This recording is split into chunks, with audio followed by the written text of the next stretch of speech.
அமைதியாயிருந்தோம், அதுக்கு அர்த்தம் புரியாம போச்சு. இப்ப அமைதி பேசுது, அது முடிவு சொல்ற சத்தம்.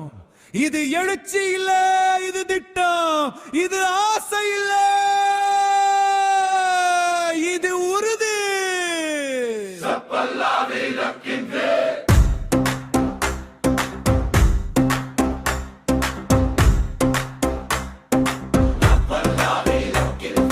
நேரம் நம்ம பக்கம், எண்ணிக்கை நம்ம கையில். டிவிக்கே முன்னே வந்தா வெற்றி நம்ம நிழலில். கதையெல்லாம் முடிஞ்சாச்சு, கணக்கு மட்டும் பாக்குறோம். மக்கள் முடிவு எடுத்துட்டாங்க, ரிசல்ட் தான் காத்திருக்கோம்.